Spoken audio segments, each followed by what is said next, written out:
Well, greetings, friends, Romans, countrymen, and journeyers of all kinds from all over the world and all over the universe. Welcome to Life Mastery TV, and thank you so much for being here. This is your source for inspiration, empowerment, and fulfillment. Now, this is a live presentation, and I'd like to invite all of you who are participating to post your questions and comments into the chat area so that we can respond as we proceed, and we'll do the best we can. And maybe you can just get the hang of it right now by just putting your name in the chat and letting us know who you are and maybe where you're from. So my name is David McLeod. I am your life mastery coach, author of the book, A Life to Die For. And I'm also a member of the Leadership Council on the Wellness Universe, which I think is a wonderful, wonderful organization. You should find out more about that. Today, we're going to be talking about knowing what you want. Now, think about this for a minute. How many of us spend countless amounts of our time analyzing options, weighing pros and cons, comparing alternatives, and flipping mental coins, as it were, in order to choose what we think we want? And then how often do we end up with something that is maybe a little less or maybe even far less satisfying than we thought it would be? And so knowing what you want is not really a trivial matter. It requires introspection and deep understanding of what's really in your heart. And although your mind may be helpful in articulating the details of what you want, the actual answer won't necessarily be found there.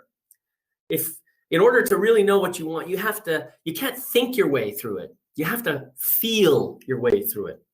And so today I've invited a visionary coach and meditation facilitator to offer some expertise on how to know what you really want. My guest is a coach, a meditation facilitator, an author who works with visionaries to create positive, tangible changes in their love life, profession, and happiness. She leads meditation for educators, business employees, frontline first responders, and community groups. She also trains nursing students on a process to boost their immune systems and reduce stress, worry, and anxiety. Please join me in welcoming the delightful Monica Brown to our show today. Welcome, Monica. Thank you so much for being here, all the way from Phoenix, I understand. Yes, thank you, David, for having me. It's good to be here. Yeah. So I'm curious. Now, you and I have shared a little bit about who we are, each other, and you've shared a little bit about who you are and so forth. And I'm just kind of curious, in your journey through life, how did you find yourself moving into this area of coaching people and helping them to learn meditation and that stuff? I mean, was there something pivotal that happened in your life to put you on that path? Yes and no. It was a path I have been on probably since I was a little girl. I was the child in the playground people sought out to tell their problems to and to get that help and that and the guidance. Same in my family. I'm the go-to person for figuring it out and getting it fixed. And meditation, I just kind of went to for my own practice and then fell into it in an invitation. So the catalyst there was actually being invited by a local cafe who just knew who I was, saying, "Hey, would you come in? We're having a business meeting. We want you to lead something for our employees." I never led a meditation in my life. Didn't tell them I was a meditator. And I said, yes, I just went for it. And I was like, okay. And so I went in, ended up actually teaching them some consciousness tools and then leading a meditation. And then she and I were chatting one day and she was saying, hey, I think we should have it would be really great if we had a community meditation group here. And I said, that would be really cool. I would come. And she said, no, you're going to run it. Here's my key. And she gave me the key to her cafe. And that was the beginning of me as a meditation facilitator and a lot of my own professional growth around consciousness and teaching and being a speaker. Right. Yeah, I've had similar paths in my life too. I mean, I got to this whole thing about life mastery because I needed to learn how to master my own life. Yeah, we all do. one of my teachers, Hugh Dalconzo from the Holistic Learning Center, would say, "I teach what I most need to learn." Right. And I certainly resonate with that. As I became more knowledgeable, I thought, this is great stuff. I want to bring it out into the world. And sounds like you had a similar experience. Is that true?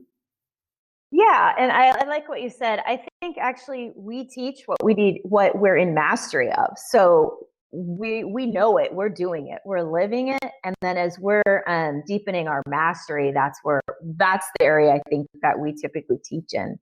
And that's definitely, looking back, when I stepped into that cafe, that's definitely where I was. It was moving into that space. I mean, up until that point, I'd been a stay-at-home mom for 12 years, Really? 10 years, yeah, it wasn't, I mean, I was just all about my kids and my family, and very consciously raising children, but I wasn't really, people asked, it was helpful. I'd gone through a lot of training, but I wasn't actually out there trying to put my work into the world at that point. Right. But you also told me, and I hope I'm not speaking out of turn, that you were a police officer at one time. Now, did you do that before you were a stay-at-home mom? Yes, I was a police officer with the city of Phoenix. I was a detective, and A I was detective? there. I was a Woohoo! detective.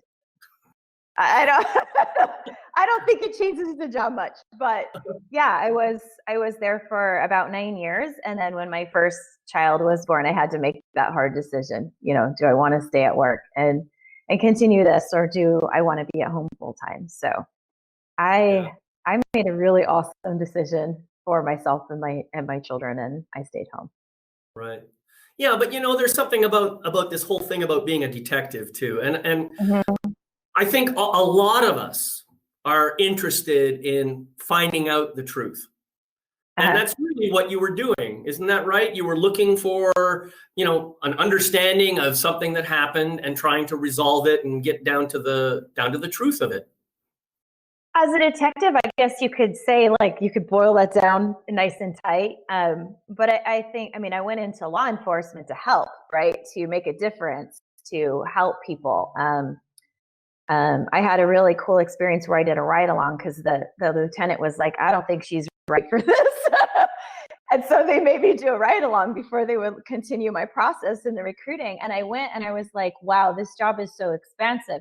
We helped a woman who was nuts get to where she needed to be and be safe and taken care of and get her connected to the social services. Who knew law enforcement did that, right?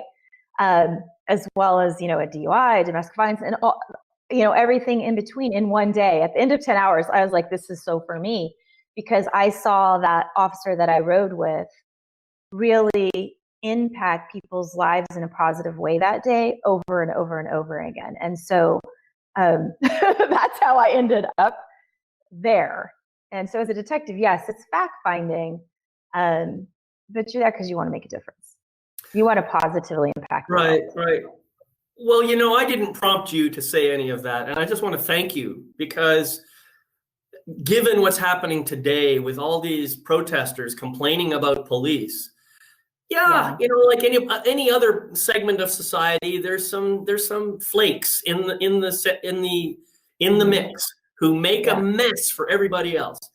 But I Yes. think by and large, most law enforcement people are good, decent people who really just want to do something good for their community. I believe that's true. Mm-hmm.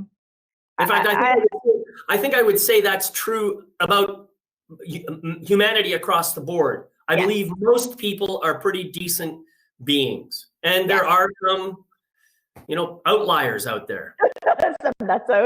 Some people with some who've been wounded, who are hurt, and that's just their response to that injury.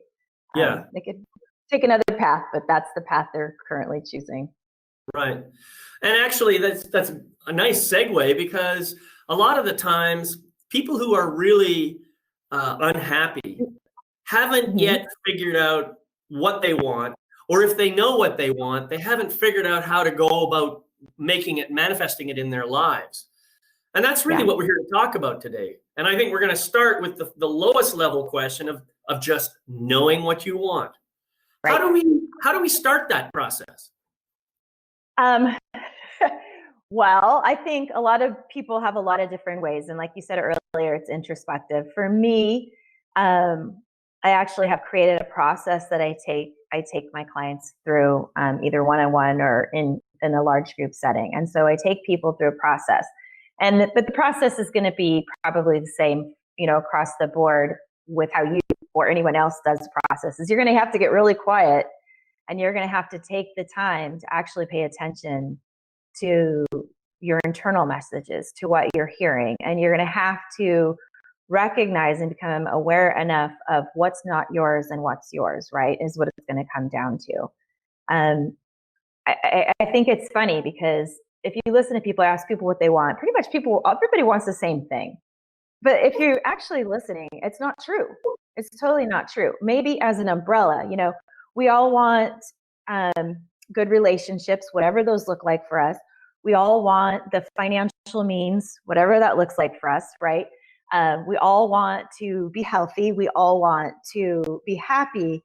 But that's a very big umbrella.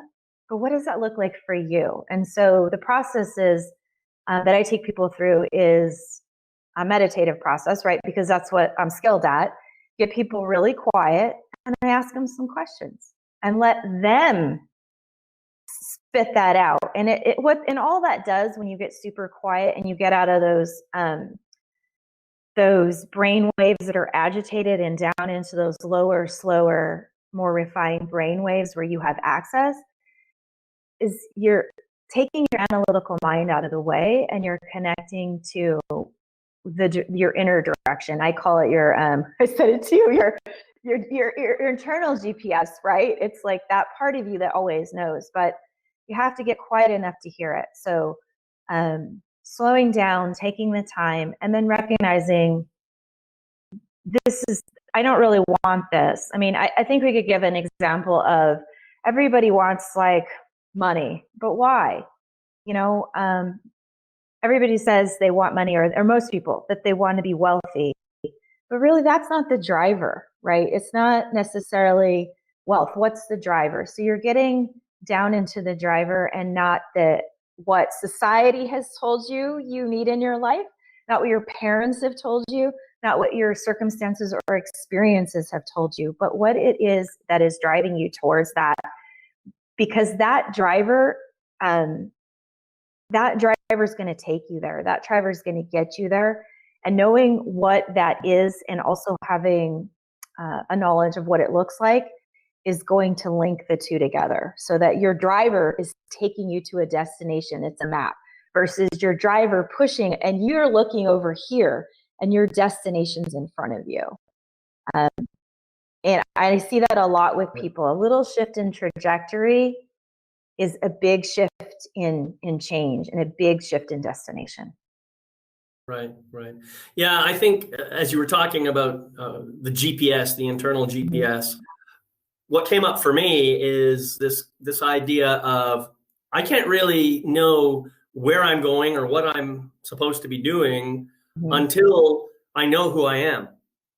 And knowing who I am is the starting point for pretty much everything. And who I am isn't necessarily all of the things that I think I am. And this is one of the things that a lot of people have to understand is, you may have, if anybody asks you, who are you? You may say, well, I'm a man, or I'm a woman, or I'm a teacher, or I'm a police officer, or I'm this, or I'm that, or whatever. We tend to, list off all the elements of our resume. But none of those things, not a single one of them actually represents who we are. They merely represent what we've done or the roles we've played as a consequence of who we are. Right. And so the thing is, I noticed for my own life, I followed a lot of what you said, doing what parents said, what society said, what everybody else said. And I checked off a lot of boxes, believe me. And I discovered I wasn't getting any happier and I wasn't getting any closer to what I really wanted. And that was because I had given up the truth of who I am. Once I got down back to that truth of who I really am, then clarity about what I want suddenly started to show up. And I think that's what you're talking about here. It's not just so much about knowing who you are, but also, once you know who you are, getting a clear picture of why you are here. And that requires a lot of deep introspection. When you know why you're here and who you are, what you want is just magically starts to appear. And it's Right. pretty amazing. Yeah, and that's a long process, David. So I'm very No, pragmatic. 40 years. I'm very pragmatic about my work, and so that what you're speaking of can be an incredibly. I mean, that's a lifelong journey, right? So I like to keep things a little bit pragmatic and work it two ways, right? Because yeah, if you're clear about who you really are internally, all that other stuff's clear. But how do you get there? And so I like to break it down into baby steps. So everything I do with people is baby steps. So the first practice is, what do you really want? Because really, we just have to start with one thing. We don't have to start with the whole picture, because that's overwhelm. And I know a lot of visionaries have this problem. I'm a visionary. I'm like, bam, bam, bam. Well, you know what? I can't go from here to every planet in the next 5 minutes. I'm going to have to really connect and know, which planet do I need to stop at first? And then build upon that. So I'm very pragmatic about that piece, where it's just one little tiny area that's a focal point, and that brings the person, it's going to automatically, it's not like I'm laying this background for the person, but it's going to take them closer to what you said. Who am I really? And where am I really going? And all the purpose things. But when I'm working with people, I'm not necessarily focused on that, because that's very big, takes a lot of steps, and is a lot of work. So I take it in baby steps.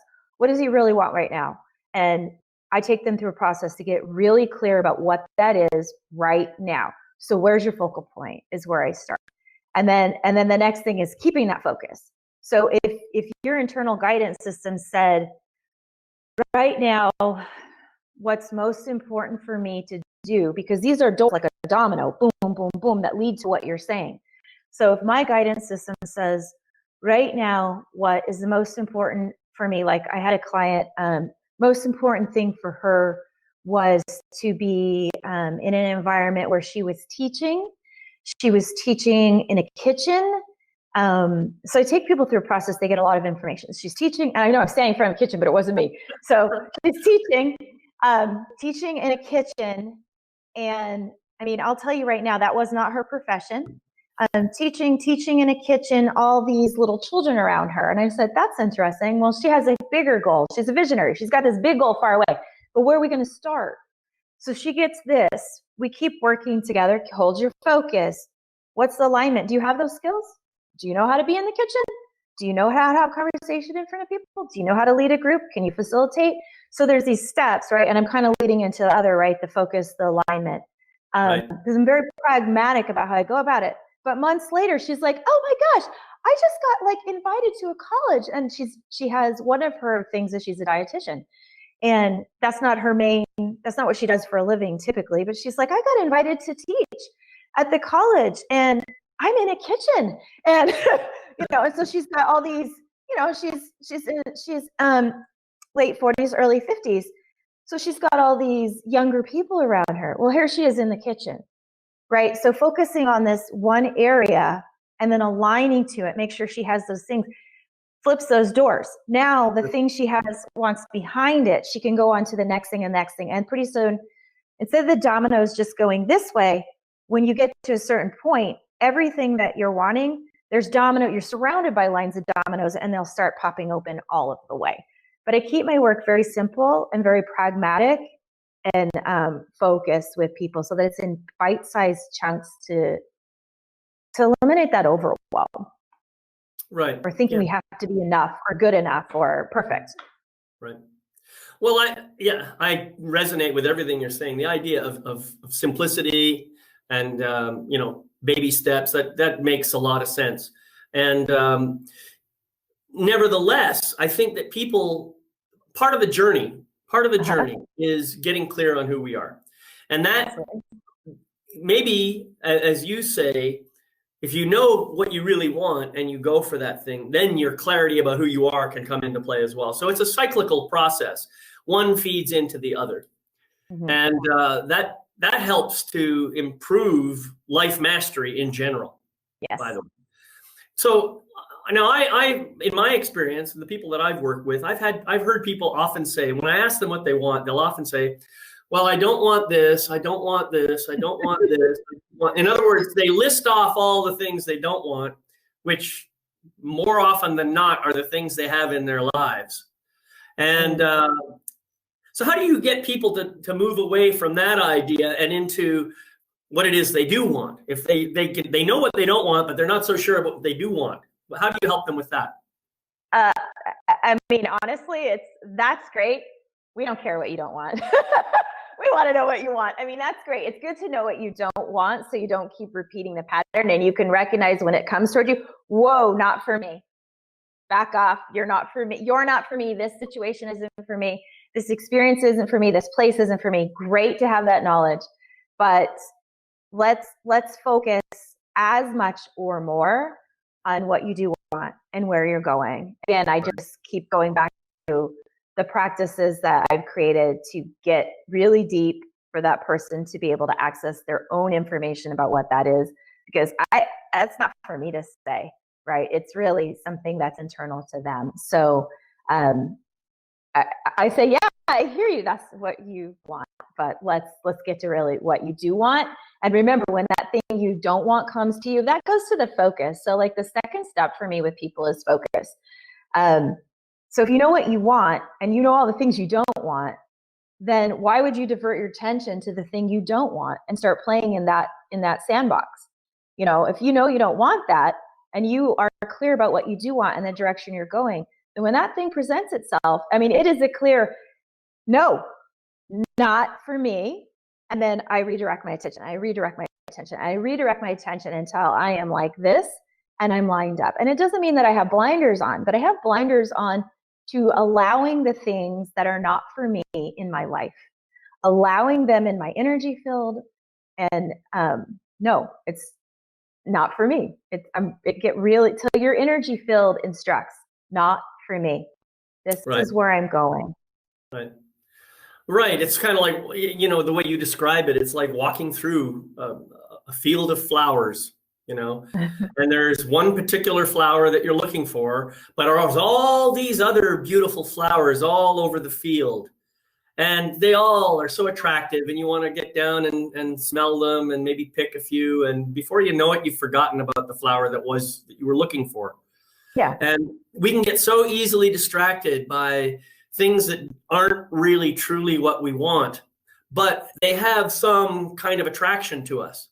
And this is part of a challenge that we have to face. And I think this is where you were talking about this idea of focus and clarity. Mm-hmm. You know, you have to say, right, this is what I'm wanting. This is what I want to create in my life. This is all beautiful stuff. And thank you so much for being here. And right now I'm going to pass you by and move towards my goal. Yeah. That's kind of how we have to take it. And I think you mentioned that it's an internal knowing. So I think that what we need to do is, instead of thinking about what our brain is telling us and you know, the thoughts and reasoning and everything that we have about whatever it is we want, we have to come down into our body and feel it in our heart and in our soul. And then, you know, I think that helps us to create even more magnetism towards what we want, what we truly want. Really? And the other thing that I wanted to say is, I think the word want in itself has a kind of a negative aspect to it. Because if I'm wanting something, it's as if I'm saying I can't have it. It's hard for me to get. If I just noticed that in my own mind, the more I want something, the more it seems to elude me, and the more the wanting increases. You see what I'm saying? I create more wanting in my life because I'm imagining that there's a kind of a lack of whatever it is that I'm trying to get. How do you deal with that issue with your clients? Well, I created a process. So it starts with that clarity, right? and then the focus, and then the alignment. And really the alignment takes care of that, because like you said, here's the thing. If you're really clear about your direction, if you like that word better, if you're really, I use want because mainstream, that's what they want, right? Yeah. But, and it's a good word to really identify, like, you can talk to anybody and they can tell you something they want. But once you identify what your internal systems are saying, this is the most important area of my life to focus on, and it looks like this, then you're going to be able to feel that. You're going to be able to feel like, wow, it's like if somebody said to me, you know what, like my guidance system says I really have to go get a new car. Well, that sounds pretty trivial, right? But I want to use that as an example. You know, and I could ask you a few questions. I could take you through my process. You get real clear about your car and why, and you know, whatever else about it. But once you know, you're like, oh, you can feel it. You can feel like, oh man, I love that I've got this convertible and my hair is blowing. So you can feel it at that point, right? Yeah. I can hear the radio blaring. Oh my God, like I feel so good how I sit in this car. And I know I'm making this a very trivial sort of desire of thing, but it really is that simple. When you have that clarity about your direction, it's like it goes from internal knowledge to like whoosh and through your body. And then I just work that, like the process that I have that I take my clients through either one-on-one or in group. I work every angle of that so that there is an earthly alignment, there's an energetic alignment. Help them to align every part of their system as a human being and as a spirit, a soul, an energetic being. So, but the clarity is really key, because it's a lot harder to feel something that isn't an internal draw, that isn't something that your heart is like, hello, would you listen to me? Like, this is so important right now, right? So if your heart's not doing that, then, you know, and you go to try to create something of magnitude in your life, it's going to be really hard for you to whoosh that into your body and feel what it feels like to be there and act like you have it and think like you have it and speak like you have it or are it, or you know, all of that. And it's so important. Like I deal mind, body, spirit all the way across. Sure. But I take baby steps and focus on one clear direction to start. Well, you talked. I like your whoosh verb. That's a good verb. That's what it feels like. I'm going to figure out how to whoosh that into me.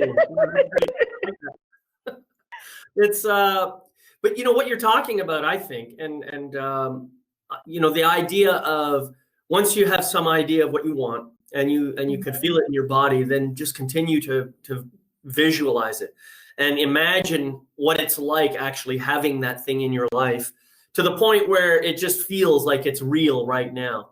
And that is a whole process of manifestation that has been taught for years. It's a great process. Visualization, sensualization, you know, really feeling it in the body. I mean, really good visualizers get you to imagine the smell of the leather in the car, or the maybe the smell of the exhaust. I don't know. You whatever it is. Yeah, you want to, no one has that in their clarity. well, that's part of it, man. Some people like that smell. I don't know. Anyway, it's something that to help anchor the feeling in the body.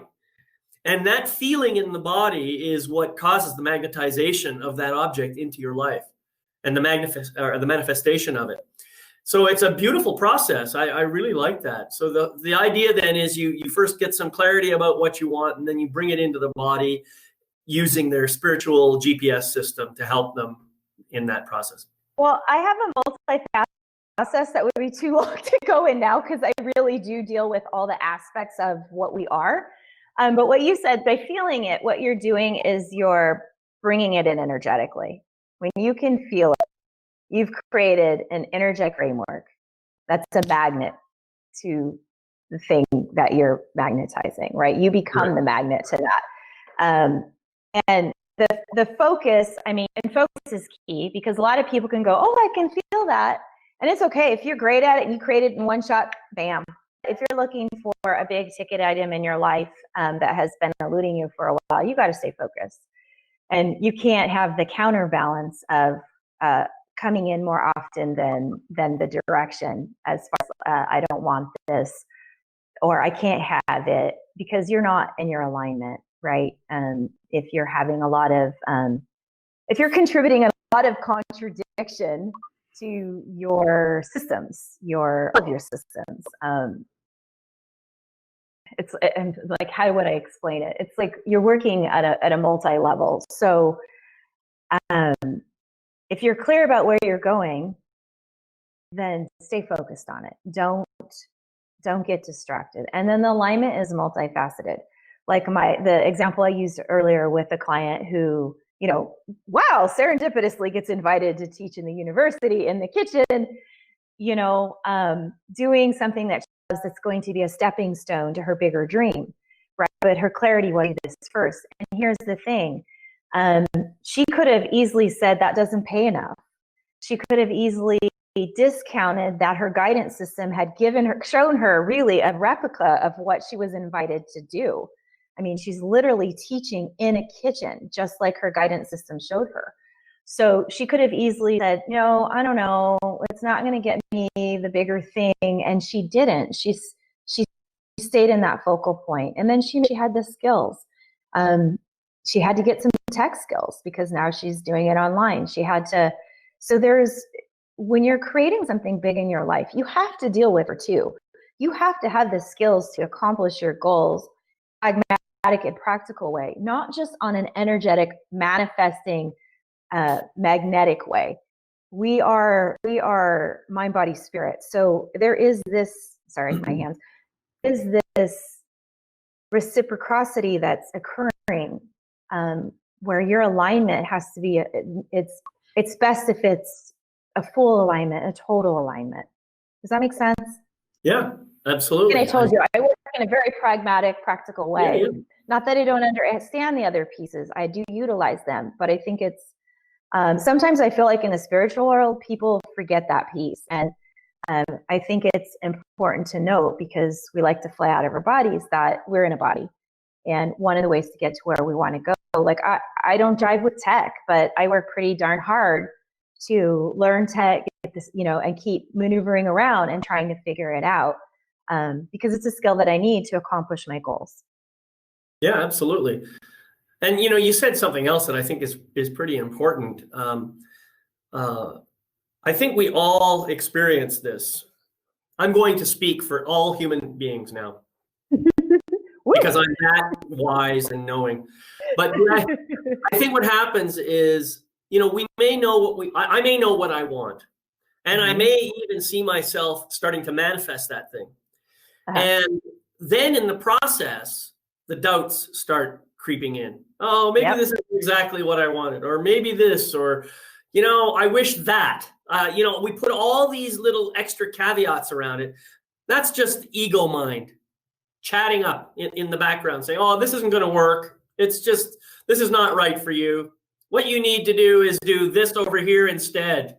You know, hey, come on, let's go over here. That's what happens. We all get these mental distractions and we're fed a lot of it too, through media and various other sources to keep us distracted from our true purpose, what we're really here to do. So I think what you said is very important. We just simply have to keep our eye on the ball. We have to look at the target and say, this is what we're really going for. And all right, maybe there's a tidal wave coming at us, but it doesn't matter. We still have this goal. I can talk about that. It will do what it's going to do, but it probably will not stop us if we stay focused. Yep. I mean, how many tidal waves does anybody have to deal with, really? Very, very. Deal with too.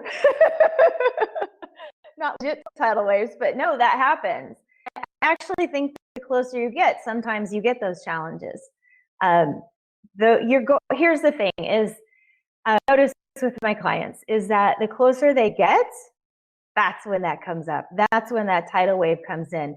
That's we're saying, are you sure? Are you sure? Is this are you sure? Are you sure? Are you sure? Are you sure? So keep your eye on the ball. And is that easy all the time? No, I'm not going to pretend. I could tell you I've had a couple of really major tidal waves, and they weren't impetus for where I'm at. They've actually occurred as I've been going in the direction I'm going, and they've been big. So big that I hesitate to mention them here at the moment. Well, you're not going to hold out on us now, are you? I know. I'm like, I haven't said this out loud before. One of them I had, and also I'm thinking of other people here. But I've had two major events that I would say tidal waves. They are absolutely tidal waves. They could have taken me out, and there were days that they took me out. And hey, expect it. If you're going after a big ticket item that you have never had before, you do not know how to do, and you do not know how to accomplish that goal, and you don't have the precise roadmap, right? So you are creating your roadmap. You have to keep your eye on the destination, and you have to use the tools that you have to get there. And the tidal wave come through, and it'll take you out here. It'll take you out there.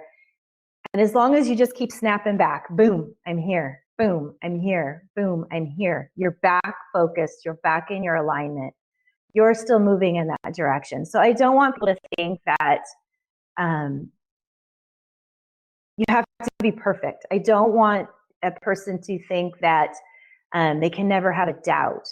But it is important to minimize the amount of time you spend in that frame of mind, in that emotional state, and return back to the direction that you're traveling in.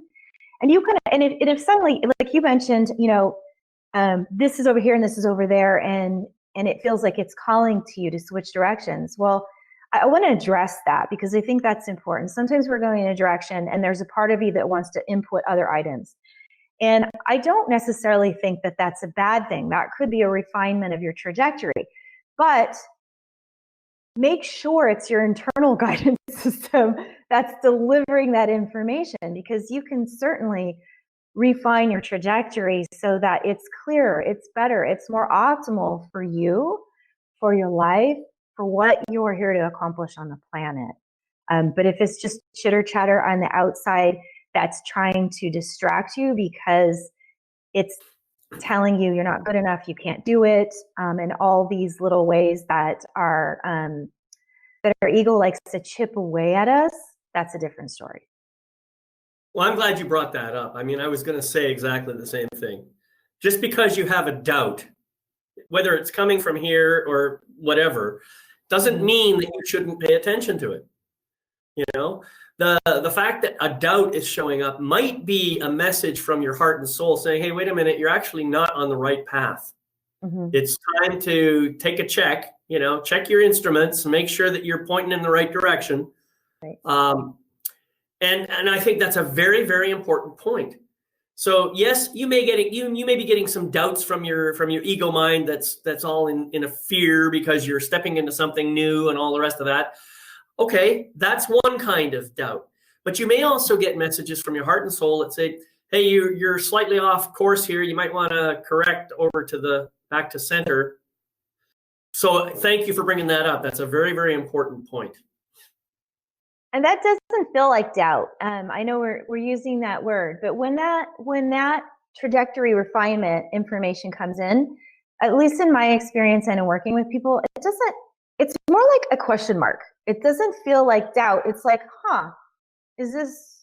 It's more like a questioning, and it's not a severe questioning, and it's not a fearful questioning. It's more like a slow down, stop. Maybe I should pay attention. It just feels like a question mark. And if the person just sits down for a second and goes to that sweet spot, or goes into a process where they can get that answer, they're going to very clearly know. I mean, I used to teach consciousness, right? So I'm totally veering off track. Do you mind? Third and fourth eye. So third eye, when things come in through the third eye, in my experience, and maybe you have different terms for it, but this is my information came in through my third eye when I was initially having this experience. And it was like third eye information was really clear, very visual, very, I knew it was going to happen. And immediately it could flood in with a response for humanness. Okay. So if it was something I wasn't going to like or wasn't ready for, I might be anxious or upset or excited or whatever the response would be from a human standpoint. But what I noticed was when I had a fourth eye response, it was a higher response. So when I would receive information through my fourth eye, it was like, it could have been something that my human self would react to in a very strong emotional way or mental way. But if it came in through my fourth eye, and that's how I like to think of that refinement of the trajectory, when information started coming in through my fourth eye, there was no reaction. It was just, thank you for the information. That's interesting. And I was fully aware of the impact it could have in my life or in other people's life, but it doesn't have the same sense, the same feel. The ego can't really jack around with you at that point because it's really an internal guidance system that's out at play. Right. And your ego has no power there. Right. This is also all very interesting stuff, and I agree with pretty much everything you're saying. One thing that I have noticed in my life, and I'm sure other people have had this experience too, is sometimes the universe just throws up a big mess in front of me. Yeah. It's almost playing with me. It's kind of like saying, all right, so are you serious about this or are you just bullshitting me? Yep. And when I'm serious about it, I have to say, no, I'm serious about this. Get the hell out of my way. I have to do that. I have to get into my guts and I have to get into my passion and then just go for it. Yeah. That's something that I've noticed for myself. And I'm sure other people have had this experience too. It seems like sometimes the universe just wants to check. Hey, are you serious? Or are you just playing games here? Yeah. And it's our system too, right? Because we're causing that response with the universe to project that back at us. So it's our system saying, if you really want this, if you're really going in this direction, if you're really here to be in this way, then stand in it, be it, stay with it. And you have to bring in that powerful part of you, like you said, that says, part the seas, part the seas, I'm sorry. Yeah, this is what I'm about. This is the direction I'm going. This is who I am. And the outside influence is significantly diminished at that point because the powerful part of you has spoken. Right. So what we're talking about then isn't so much just something you want as it is a true heart's desire. Yes. Something that is coming from the essence of who you really are and something that you are really going for because you know it's a reflection and an expression of your true essence. Yes. That's really where I think we're going here.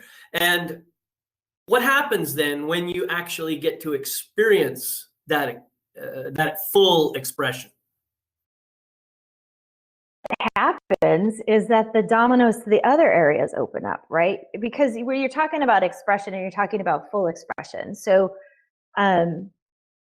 the way that my process is, I'm focused, helping somebody focus on the first step in that expression, or the middle step, or wherever they're at in their journey, in their process.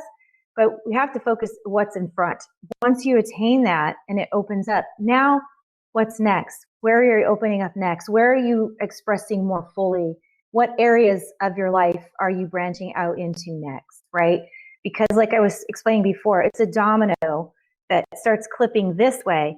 But once you're there and you open up a couple of those doors, then it just starts to unfold and you're expressing in a myriad of areas in your life so that you are like this whoosh, the big flower, right? You're the garden. You're not the one flower. Here's my love life. here's my professional life, and I'm really happy, like 99.9% of the time. And instead it's like, wow, there's this bouquet of your expression. Right. But you have to start somewhere. You got to start somewhere. Well, I am the garden. Thank I'm you. glad you're the garden, David. Yeah, no, that's great, and I agree with that. That's basically what we're talking about here. When you understand that it's your heart's desire and not just some random thing that your head wants, it's a completely different kind of energy. You go for it with passion, with gusto, and with purpose, knowing that who you really are, and in the process, you end up creating all this happiness and joy and fulfillment in your life that you probably hadn't even anticipated to the level that it shows up. I mean, I think you said this at the beginning when you ask people what they want, sometimes they'll itemize things as if they were going shopping. Yeah. And when you ask them, well, what is it you want? Well, what is it that you will have that's really important to you if you get that? I think ultimately that's what you're asking them. And so people, what they really want are the things that they end up with when they follow their passion. Yes. But you got to connect to that passion. And exactly. And that's the effort. That's the work part.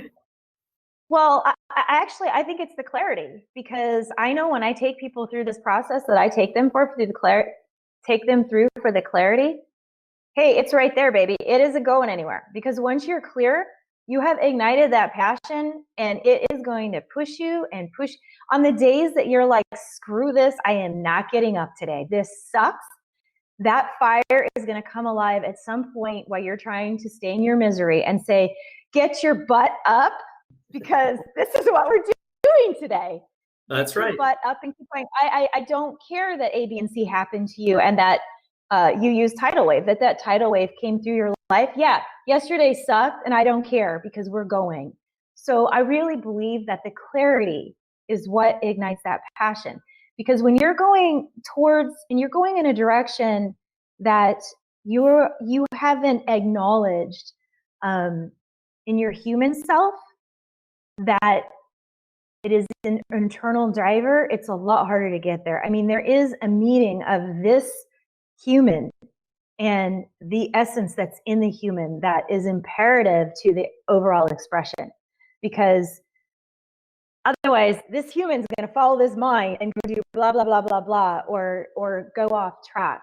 And the clarity, there's something magical that I see happening with people when I take them through that clarity practice, and they get it, and it's like, bam, oh, David, I don't see you. You look like you're missing. And people just, that clarity practice is the passion igniter in my work, in my experience. I don't know what happened there. Can you hear me? I can hear you, and I can see you. You disappeared for a bit. That is very weird.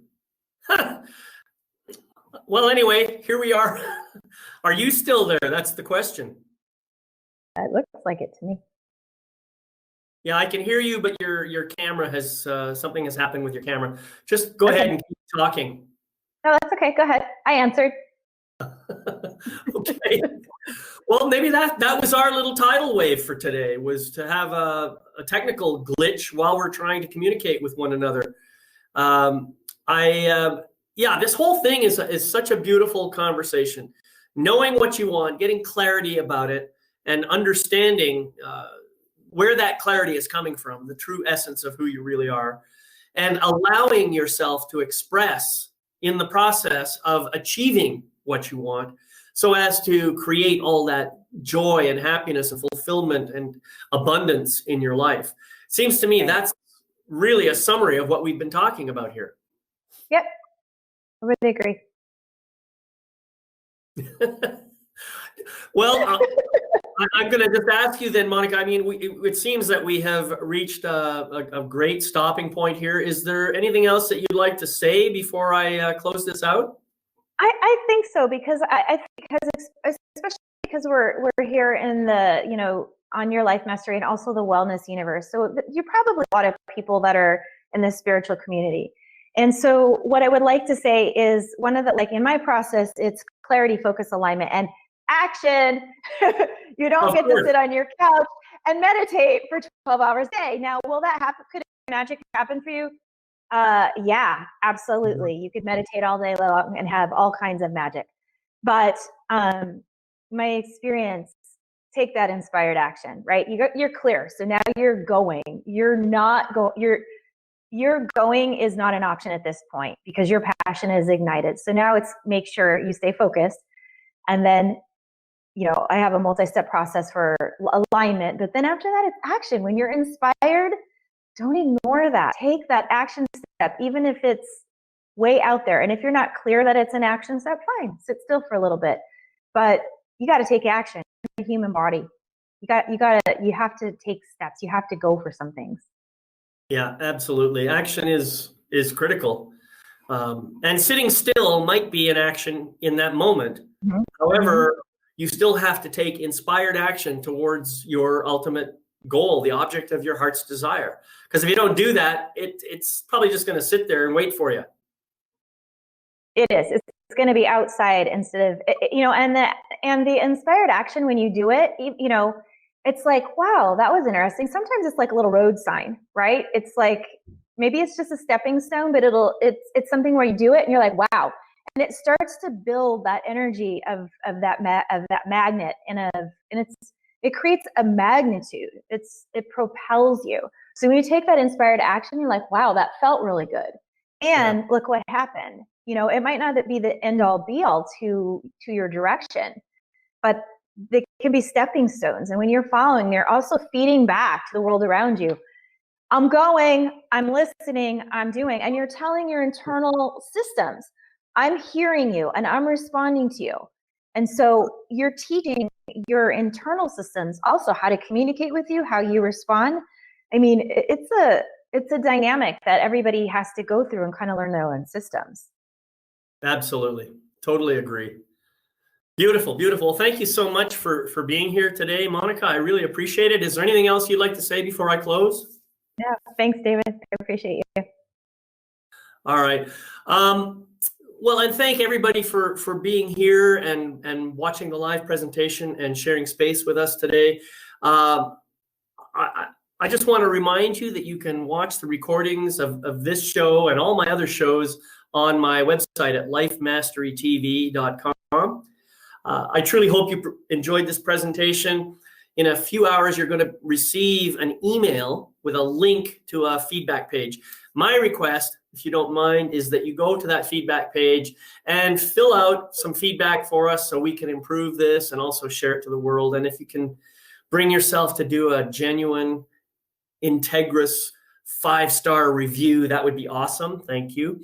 And finally, I just want to remind everybody about the Life Mastery mantra, which I encourage people to use every single day. It goes like this. I gratefully forgive the imperfect being I have been in the past. I gratefully accept the magnificent being I am right now. I gratefully welcome the evolved being I am becoming in each new moment. Until we meet again, my name is David McLeod. I am your Life Mastery Coach, wishing you love, light, and blessings on your continuing journey. Bye-bye for now. We'll see you soon.